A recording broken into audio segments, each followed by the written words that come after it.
76வது ஸ்லோகம். யதா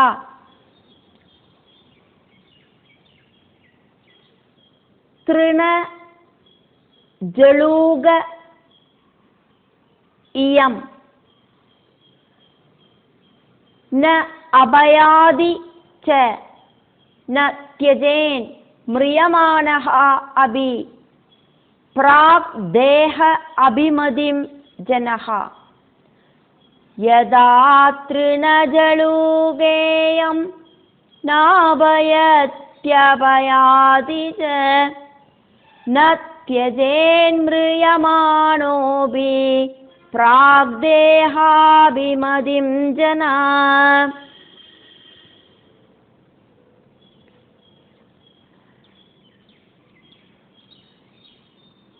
ஜீவாத்மாவோடு பலவிதமான கதிகளை ஆக்கும் நம்ம புரஞ்சன உபாக்கியானத்துல நாரத மகர்ஷி பிராச்சீன பர்ஹிஸுக்கு வர்ணிச்சு கொடுக்கறது வழி தெரிஞ்சுட்டு இருக்கோம்.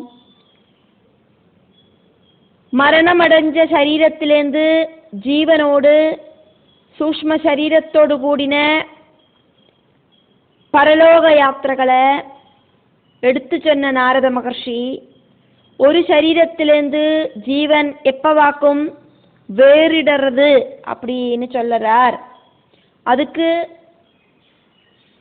எக்ஸாம்பிளோடு கூடிட்டாக்கும் எல்லாத்தையும் இப்படி வர்ணிக்கிறத நம்ம பார்த்துட்டு இருக்கோம். ஜீவன் புனர்ஜனிக்கிறது எப்படி அப்படின்னு சொல்லறார். அதுக்கான எக்ஸாம்பிளையும் சொல்லறார். திருணம் ஜனன புல்லு, திருணஜலூகா அப்படின்னா புல்லில வாழற, புல்ல ஆசிரயிச்சு வாழற ஒரு உயிரினம். பச்சை கலர்ல இருக்கிற அட்டை மாதிரி இருக்கிற புழு, புல்லோடு கலர்ல மெல்ல ஊர்ந்து கொஞ்சம் கொஞ்சமா சாடி சாடி அடுத்த புல்லில ஏறுற ரொம்ப அழகான அட்டை மாதிரி ஒரு உயிரினம். புல் அட்டை அப்படின்னும் இந்த உயிரினத்தை சொல்லப்படுறது. இந்த ஜீவனோடு புனர்ஜனனம், அதுக்கு இந்த புல் அட்டைய எக்ஸாம்பிளுக்கு எடுத்துட்டாக்கும் நாரத மகர்ஷி வர்ணிக்கிறார். யதா எப்படி ஆக்குமோ, இயம் இந்த திருணஜலூகா புல் அட்டை, புல்லில் இருக்கிற புழு, அது பிடிச்சா விடாது, ரொம்ப ஸ்ட்ராங்கா பிடிக்கும், அட்டை மாதிரி பிடிக்கும். அதனாலேயாக்கும் புல் அட்டை அப்படின்னு சொன்னது. பச்சை கலர்ல இருக்கும். அந்த புல்லுக்கும் இந்த புழுவுக்கும் வித்தியாசமே தெரியாத அளவுக்கு ஒரே மாதிரி சேமா இருக்கும். அப்படி இருக்கிற உயிரினம்.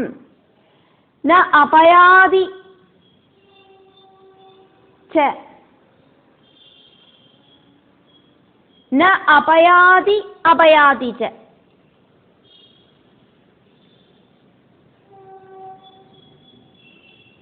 ந அபயாதி அபயாதி ச, ரெண்டு தடவை இங்க அபயாதி சொல்லப்படுறது. புல்லுகள் தோறும் சாடவும் சாடாம இருக்கவும் செய்யறது. ஒரு புல்லிலேருந்து இன்னொரு புல்லுக்கு தாவறது.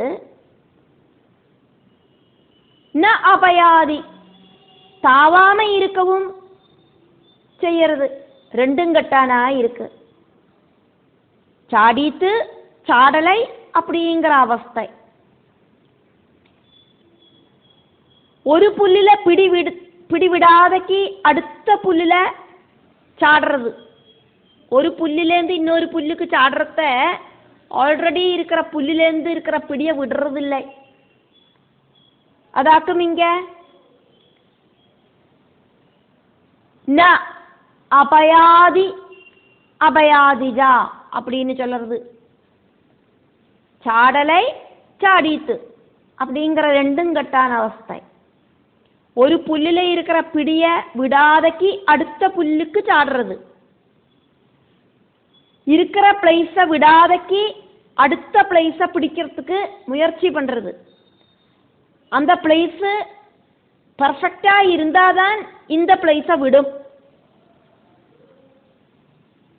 ஒரு புல்லிலேருந்து அடுத்த புல்லுக்கு சாடுறத அந்த ஸ்தானம் அப்படிங்கிறது சூட்டபிள் ஆக்குமா அப்படின்னு பார்த்ததுக்கு அப்புறம்தான் ஆல்ரெடி இருக்கிற ஸ்தானத்தை அந்த புல்லை உபேட்சிக்கும். ஒரு புல்லிலேருந்து அடுத்த புல்லை பிடிக்கும். நன்னா பிடிச்சதுக்கு அப்புறம் மட்டும்தான் ஆல்ரெடி இருக்கிற புல்லை உபேட்சிக்கும். புல் அட்டை ரொம்ப ஸ்ட்ராங் ஆயிட்டு புல்லை தன்னோட சரீரத்தோடு முன்பாகத்தால பிடிச்சிட்டு அதுக்கப்புறமா மெல்ல மெல்ல சரீரத்தோடு பின்பாகத்தால பிடிச்ச புல்ல விடுறது. அட்டை அப்படிங்கிறதுனால நிறைய நிறைய சின்ன சின்ன ரோமம் மாதிரி இருக்கிற பார்ட்ஸ் சரீரத்தோடு அடிபாகத்தில் இருக்கு. இந்த தேரட்டையெல்லாம் நம்ம பார்த்துருக்கோமே, அந்த தேரட்டையை தொட்டானா அப்படியே சுருண்டு கூடி வட்டமா நிற்கும். அதுக்கு அடியோடு பாகம் பார்த்தானா நிறைய நிறைய சின்ன சின்ன ரோமகூபங்கள் இப்படி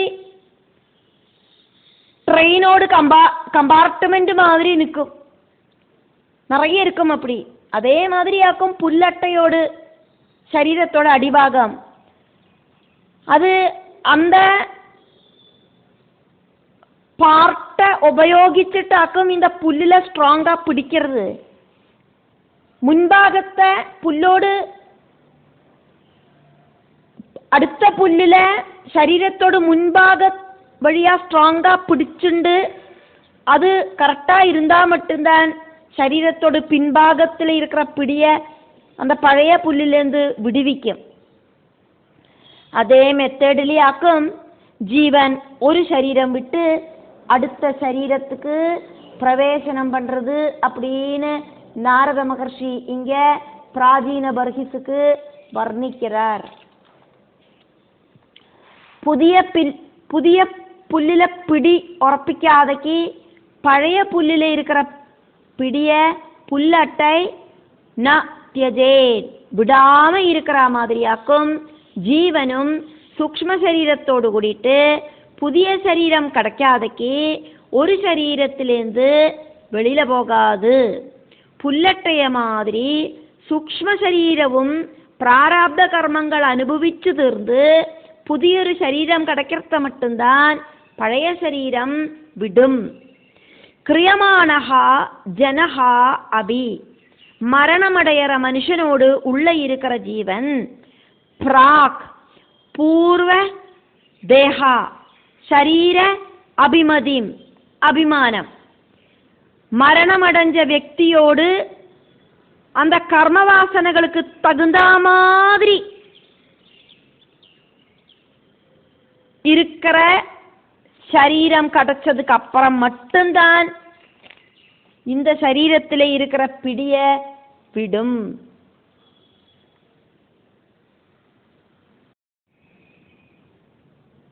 எழுபத்தி ஏழாவது ஸ்லோகம்.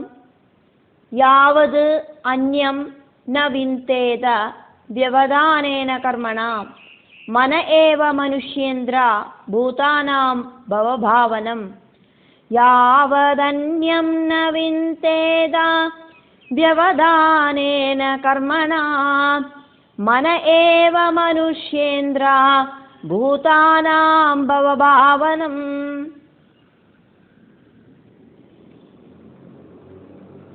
கர்மணாம் கர்மங்களால இருக்கிற வியவதானேன கர்ம வினைக்கு தகுந்த மாதிரி புண்ணிய பாப கர்மங்களோடு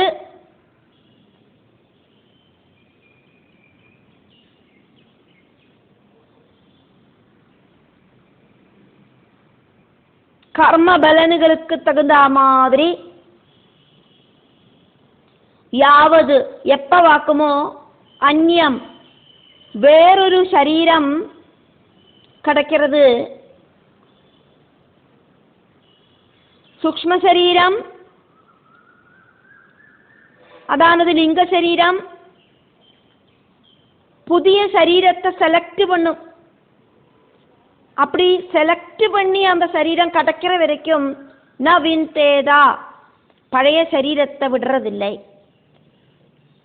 பூர்வ சரீர அபிமானத்தை புதிய சரீரம் கடக்கிற வரைக்கும் சூக்ஷ்ம சரீரங்களோடு கூடின ஜீவன் வெடியறதில்லை.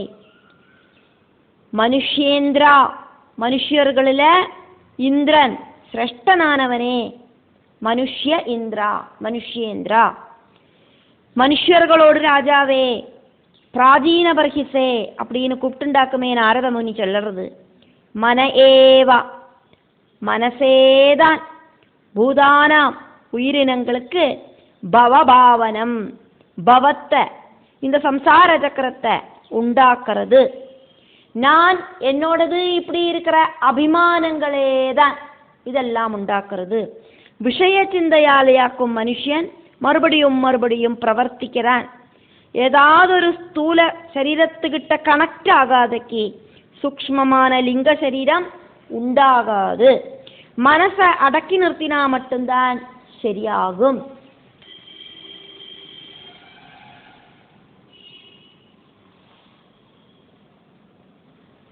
ஜீவன் செலக்ட் செஞ்சு ஜீவிச்ச ஸ்தூல சரீரம், ஜீவனாக்குமே சரீரங்களை செலக்ட் பண்றது. அந்த ஸ்தூல சரீரம், அந்த ஸ்தூல சரீரத்தால சூக்ஷ்ம சரீரம் நன்னா வேலை பண்ண வச்சது. இனி இந்த ஸ்தூல சரீரம் ஜீவாத்மாவுக்கு வேண்டாம் அப்படின்னு தீர்மானம் பண்ணிட்டு, இனி இருக்கிற கர்மபலன்கள் அனுபவிக்கிறதுக்கு வேற சரீரமாக்கும் தேவை. அதனால புதிய ஒரு சரீரம் சூக்ஷ்ம சரீரத்தோடு கூடின ஜீவாத்மா செலக்ட் பண்ணினதுக்கு அப்புறம் மட்டும்தான் பழைய சரீரத்துக்கிட்ட இருக்கிற மமதைய கைவிடும் அப்படின்னாக்கும் நாரத மகர்ஷி சொன்னது. சரீரத்திலேருந்து வெளியில சூக்ஷ்ம இந்திரியங்களோடு கூடிட்டு வந்த ஜீவன் அந்த நிச்சலமான சரீரத்தை சுற்றி பற்றி நின்றுருக்கும். புதிய சரீரம் கிடைச்ச சேஷம் மட்டும்தான் ஜீவன் சூக்ஷ்ம சரீரம் அப்படிங்கிற லிங்க சரீரத்தோடு கூடிட்டு யாத்திரையாகும். அந்த ஜீவாத்மாவுக்கு சத்கதி கிடைக்கிறதுக்கு ஆயிட்டு மரணானந்தர கர்மங்கள் பந்து ஜனங்கள் செய்யறா. ஜீவாத்மா ஆக்ரஹிக்கிற லோகத்துக்கு போறதுக்கும் இந்த ஜென்மத்தில் சாதிக்காத்ததான ஆக்ரகங்களோடு பேலன்ஸ் நடத்தி கிடைக்கிறதுக்கும் ஆயிட்டு ஜீவாத்மாவுக்கு என்னவாக்குமோ விருப்பம் அப்படி ஒரு சரீரம் கிடைக்கிறதுக்கு ஆயிட்டு ஜீவாத்மாவை யாத்திரையாக்குறா பந்து ஜனங்கள். இறந்து கிடக்கிற சரீரத்தை பார்த்து ஜீவாத்மாவுக்கு சங்கடமெல்லாம் உண்டாகும். அந்த சரீரத்துக்கு மறுபடியும் இனி திரும்ப ஏறி வரதுக்கும் சாத்தியமில்லை.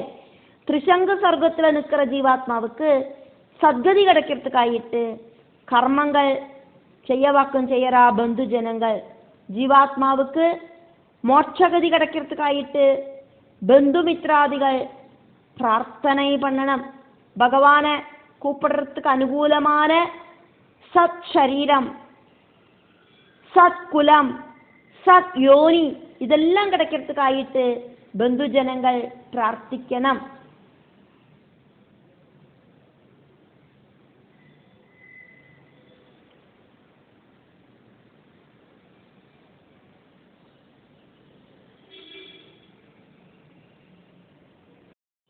எழுபத்தி எட்டாவது ஸ்லோகம். யதா அக்ஷைஹி சரிதான் தியாயன் கர்மாணி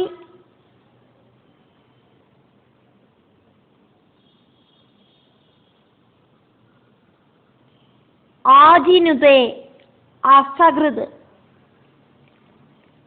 சதி கர்மணி அவித்யாயாம் பந்தஹ கர்மணி அனாத்மனஹ யதாட்சைச்சரிதான் தியாயன் கர்மாண்யாஜினுதே சகிருத் சதி கர்மண்யவித்யாயாம் பந்த கர்மண்யனாத்மனா.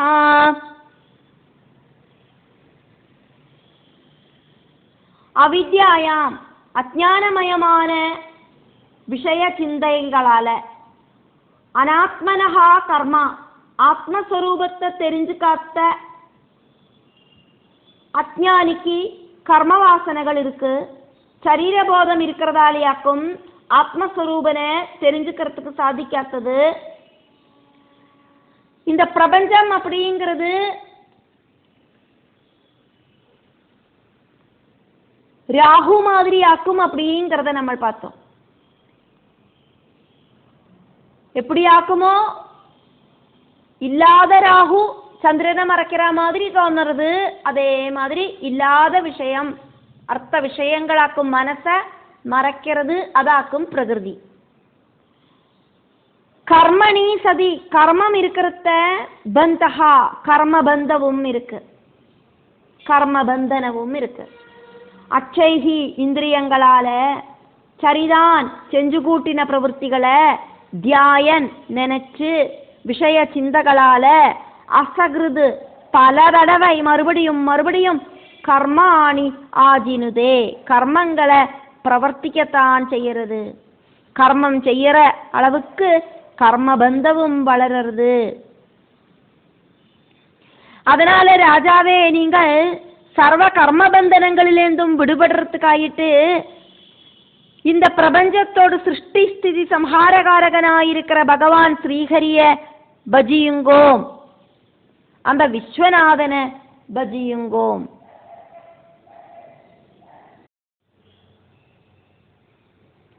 79வது ஸ்லோகம். அதஹா தது அபவாதார்த்தம் பஜா சர்வ ஆத்மனா ஹரிஹி பஷ்யன் தது ஆத்மகம் விஸ்வம் ஸ்திதி உல்பத்தி அப்யயா யதஹ அதஸ்ததபவாதார்த்தம் பஜ சர்வாத்மனா ஹரே பஷ்யம் ததாத்மகம் விஸ்வம் ஸ்தித்யுல்பத்யப்யயா யதா.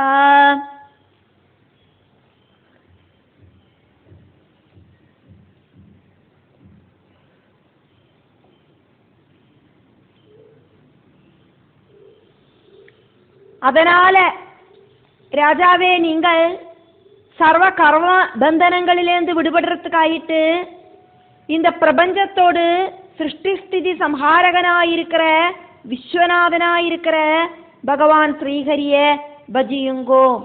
வேற வழி ஒன்றும் இல்லை. தர்பகளை கிழக்க பார்த்து விரிச்சு விரிச்சு யாக கர்மங்களை செஞ்சு செஞ்சு அது வேணும் இது வேணும் அப்படிங்கிற ஆக்ரகத்தோடு கூடிட்டு சகாம கர்மம் செஞ்சு செஞ்சு மறுபடியும் மறுபடியும் கர்மபந்தனத்துல முழுகி இருக்கிற பிராச்சீன பர்ஹிசே, நீங்கள் ஸ்ரீஹரிய பஜிச்சு எல்லாவித கர்மங்களிலேந்தும் கர்ம பந்தனங்களிலேந்தும் முக்தி நேடுங்கோ அப்படின்னு சொல்லிட்டு உபதேசத்தை இந்த ஸ்லோகம் வழி இந்த ஸ்லோகத்தோடு கூடிட்டு நிப்பாட்டுறார், சமாப்தி பண்றார், உபசம்ஹரிக்கிறார். இதுக்கப்புறம் நான் இனி என்ன வாக்கம் உபதேசிப்பேன், வேற வழியொன்னும் இல்லை, பகவத் பாதத்தை சரணடையுங்கோ. இதை விட ஒரு உபதேசம் தரத்துக்கு சாதிக்காது. அதாக்கும் இந்த ஸ்லோகம். அதஹா, அதனால, தது அபவாதார்த்தம், கர்மங்களையும் கர்ம வாசனைகளையும்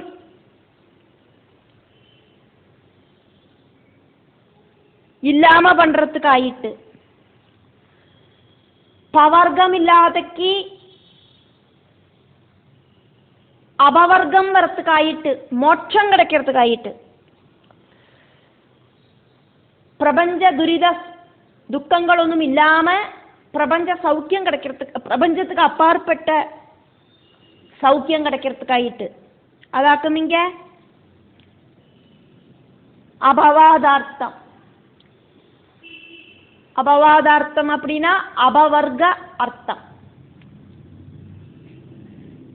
பவர்க்கம் சொன்னா இந்த பிரபஞ்சத்துல இருக்கிற சம்சார பந்தனம், அபவர்க்கம் அப்படின்னா இந்த சம்சார பந்தனத்திலேருந்து முக்தி, கர்மங்களையும் கர்ம வாசனைகளையும் இல்லாம பண்றதுக்காயிட்டு, யதஹா பரம்பொருளிலேருந்து ஸ்திதி, அந்த பரம்பொருள் எப்படிப்பட்டவராக்கும் அப்படின்னு சொல்லப்படுறது. ஸ்திதி பிரபஞ்சத்தை காப்பாத்துறதும் உற்பத்தி பிரபஞ்ச சிருஷ்டி பண்றதும், அப்யயா பிரபஞ்ச சம்ஹாரம் எல்லாம் நடக்கிறதும் அந்த பரம்பொருளினாலேயாக்கும். பிரபஞ்சத்தை சிருஷ்டிக்கிறதுக்காயிட்டு பரம்பொருள் ரஜோகுணத்தை സ്വീകരിച്ച് பிரம்மாவாயிட்டு அவதரிச்சார். பிரபஞ்சத்தை பரிபாலனம் பண்றதுக்காயிட்டு சத்குணத்தை സ്വീകരിച്ച് பரம்பொருள் மகாவிஷ்ணுவாயிட்டு அவதரிச்சார். பிரபஞ்சத்தை சம்ஹாரம் பண்றதுக்காயிட்டு பரம்பொருள் ஸ்ரீருத்ரனாயிட்டு தமோகுணம் எடுத்து அவதரிச்சார். அப்படி திரிமூர்த்தி ஸ்வரூபனாயிருக்கிற பகவான் அவதரிச்சார். அப்படி இருக்கிற யதஹா பரம்பொருள் விஸ்வம், இந்த கண்ணால காணப்படுற பிரபஞ்சம், தது ஆத்மகாம், இந்த பிரபஞ்சம் நிலநிற்கிறது பரமாத்மாவில ஆக்கும். பஷ்யன், அதை நன்னா பாருங்கோ, தெரிஞ்சுக்குங்கோ. ஈஷாவாஸ்யம் இதம் சர்வம், அதை தெரிஞ்சுக்குங்கோ. அகம் பிரம்மாஸ்மி, அதையும் தெரிஞ்சுக்குங்கோ. சமுத்திரத்துல அலைகள் மாதிரி கடாகாசம் உடஞ்சானா அதுக்கப்புறம் ஆகாசம் அப்படிங்கிறது ஒண்ணுதான் இருக்கு, அதே மாதிரி ஆக்கும் இது. காரணஸ்வரூபன் இல்லை அப்படின்னா காரியங்களும் இல்லை. காரியங்கள் இல்லைனாலும் காரணஸ்வரூபன் அங்கதான் இருப்பர். இதெல்லாம் தெரிஞ்சுண்டு சர்வாத்மனா எல்லா உயிரினங்களிலேயும் ஆத்மாவாயிட்டு இருக்கிற ஹரிஹி ஸ்ரீஹரிய பஜா பஜியுங்கோ. கம்ப்ளீட் சரண்டரிங் பொசிஷனில் நம்பிக்கையோடு கூடிட்டு ஸ்ரீஹரிய பஜியுங்கோ. மனசா வாஜா கர்மனா எல்லாம் பகவானில சமர்ப்பிச்சு பகவான் மகாவிஷ்ணுவை பஜியுங்கோ. பிராஜீன பர்ஹிசே அப்படின்னு நாரத மகர்ஷி உபதேசம் பண்றார். இதோடு கூடிட்டு நாரத மகர்ஷியோடு பிராஜீன பர்ஹிசுகிட்ட உபதேசிக்கிற உபதேசம் முடிவடைகிறது.